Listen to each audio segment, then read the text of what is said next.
Hi friends, स्वागत है आपको अपने YouTube channel learn with Kamlesh Gupta.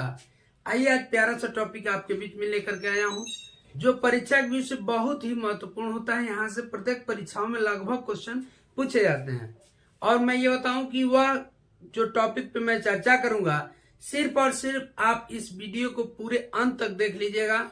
एक बार में न समझ में आए 2 बार देख लीजिएगा। मैं वादा कर रहा हूं आपको बहुत ज्यादा पढ़ने की जरूरत नहीं पड़ेगी, सिर्फ और सिर्फ वीडियो देखने से ही आपका लेसन कंप्लीट हो जाएगा। तो आइए इस लेसन को जानते हो कौन सा लेसन है और जो इतना इंपॉर्टेंट है। पृथ्वी की गतियां, ये लेसन है चैप्टर पृथ्वी की गतियां। पृथ्वी की गतियां यानी पृथ्वी कौन कौन सी गति करती है। तो आपको बताऊं पृथ्वी 2 प्रकार की गति करती है। पहला करती है घूर्णन गति और दूसरा गति है परिक्रमण गति। मित्रों, एक चीज और आपके बीच में आता है जो काफी कंफ्यूजन पैदा करता है, वह है परिभ्रमण और परिक्रमण गति। इसको भी मैं क्लियर करूंगा कि परिभ्रमण गति किसे कहते हैं, परिक्रमण गति किसे कहते हैं। उससे पहले आप ये देखेंगे घूर्णन गति। तो घूर्णन गति का मतलब है कि कोई भी चीज जब अपने जगह पे गति करता, अपने स्थिर जगह पे चारों तरफ अपने घूमता है तो उस वस्तु की उसकी घूर्णन गति कहलाएगी। जैसे मान लीजिए मार्कर आपके सामने है और ये मार्कर अपने जगह पे ऐसे चारों तरफ घूमने लगे तो इसकी गति जो होगी उसी को हम कहेंगे इसकी इस मार्कर की घूर्णन गति। ठीक पृथ्वी भी क्या करती है, अपने अक्ष पे ऐसे चारों तरफ घूमती है, ऐसे घूमती है और एक बार घूमने में 360 डिग्री अंश का कोण बनाती है। तो इसी को हम कहते हैं पृथ्वी की घूर्णन गति।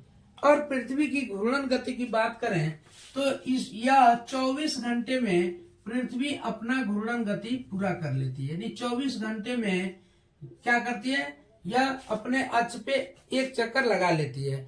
इसी के कारण यहाँ पे दिन और रात होते हैं। क्या होते हैं, दिन और रात। दिन और रात किस गति के कारण होते हैं, घूर्णन गति के कारण। साथ ही साथ इसीलिए दिन और रात होने के कारण इस गति को हम दैनिक गति भी कहते हैं, दैनिक गति भी कहते हैं। ये हुआ। दूसरा देखेंगे परिक्रमण गति। परिक्रमण गति, परिक्रमण गति का मतलब हुआ कोई चीज कोई भी वस्तु यदि किसी वस्तु का परिक्रमा कर रही होती है तो वह उस वस्तु का परिक्रमण गति कराएगी। जैसे मान लीजिए पृथ्वी क्या करती है, सूर्य है और सूर्य के चारों तरफ, ये मान लीजिए सूर्य है और सूर्य के चारों तरफ पृथ्वी क्या करती है, परिक्रमा करती है। जैसे ये सूर्य है, इसके चारों तरफ ऐसे जब परिक्रमा करेगी तो यही जो कहलाएगा, इस पृथ्वी का जो परिक्रमा करने की जो गति होगी इसी को हम कहेंगे परिक्रमण गति। अब परिक्रमण गति देखेंगे कि कितने समय में पृथ्वी पूरा करती है, यानी सूर्य का चक्कर लगाने में, सूर्य का एक चक्कर पूरा करने में कितना समय लेती है। तो 365 दिन और 6 घंटे का समय लेती है। 365 दिन और 6 घंटे, यानी 365 दिन और 6 घंटे, यानी 365 से 1/4 दिन में यह क्या करती है, सूर्य की परिक्रमा पूरा करती है, या हम कहें परिक्रमण गति अपनी पूरा करती है। तो इसी को हम जब 365 दिन 6 घंटे या 365 सही 1/4 दिन को हम 1 वर्ष कहते हैं। क्या कहते हैं, 1 वर्ष कहते हैं। 1 वर्ष कहते हैं। यही जो 6 घंटा आप देख रहे हैं, यह जब चौथे साल जब आता है तो यह 1 दिन बन जाता है और 366 दिन लग जाता है। तो 366 दिन जो होता है उस वर्ष का, तो उसी को हम कहते हैं लीप वर्ष या लीप ईयर। लीप ईयर या लीप वर्ष कहते हैं इसको।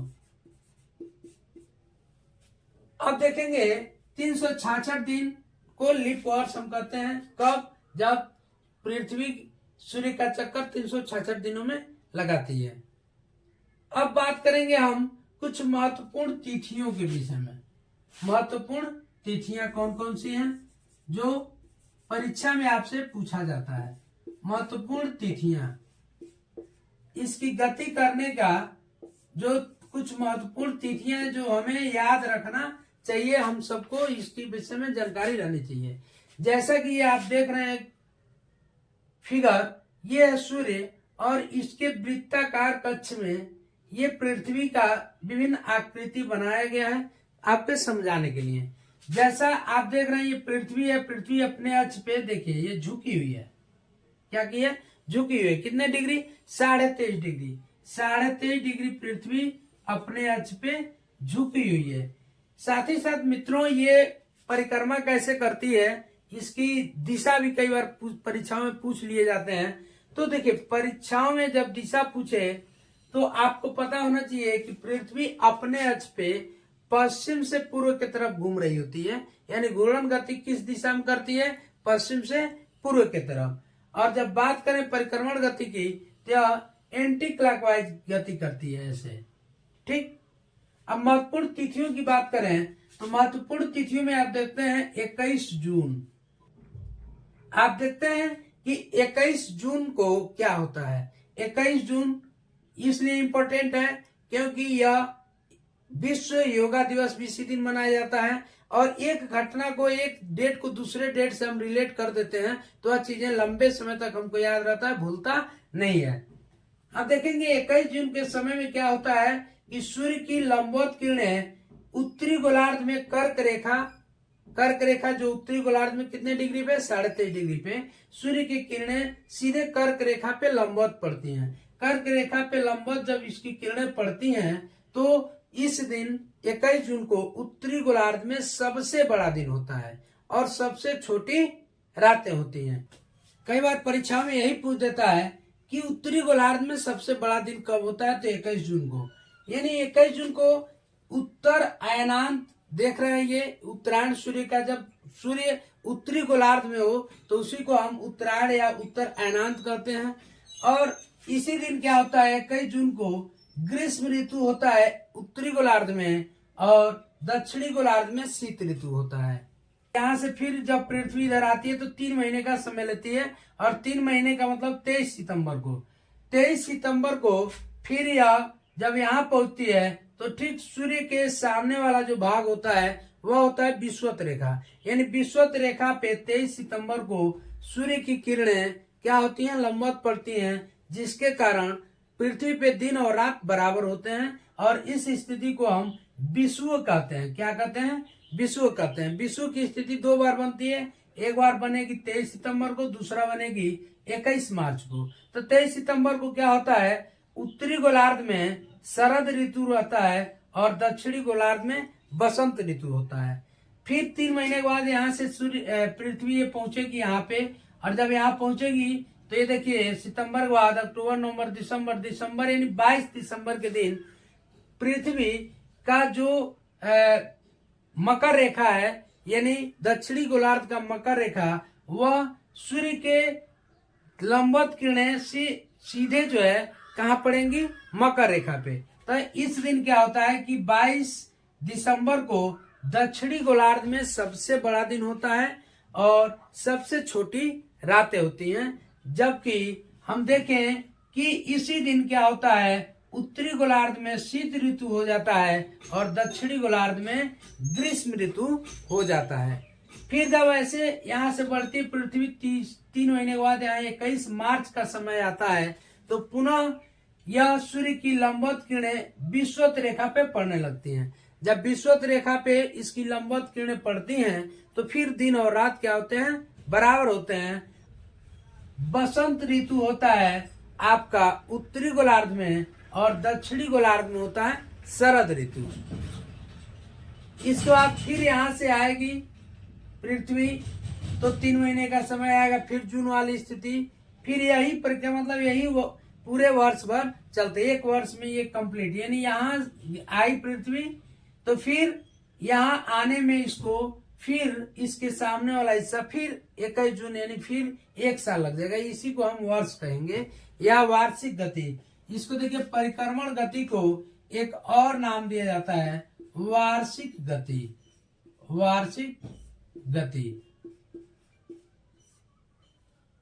अब इसमें एक चीज और आपके लिए इम्पोर्टेंट है कि घूर्णन गति और परिक्रमण गति समझ गए। कई बार परीक्षा में आता है परिभ्रमण गति और परिक्रमण गति। तो परिभ्रमण गति किसे कहते हैं और परिक्रमण कहते हैं किसे कहते हैं?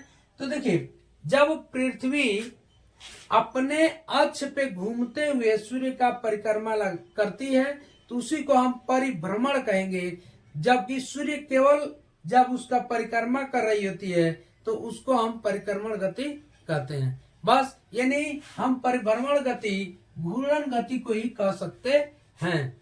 इस प्रकार से मित्रों, आपने देखा कि कैसे यह चैप्टर आपके लिए महत्वपूर्ण है, इन तिथियों को कैसे याद रखें। मैं आपके बीच इसको अच्छा से समझाने का प्रयास किया। मित्रों, ये वीडियो आपको कैसा लगा? यदि अच्छा लगा हो तो प्यारा सा लाइक कर दीजिए, प्यारा सा कमेंट कर दीजिए, और आगे किस टॉपिक में हमें वीडियो बनाना चाहिए इसको भी आप बताएंगे। मित्रों, मिलते हैं नेक्स्ट टॉपिक के साथ नेक्स्ट वीडियो में। तब तक के लिए जय हिंद।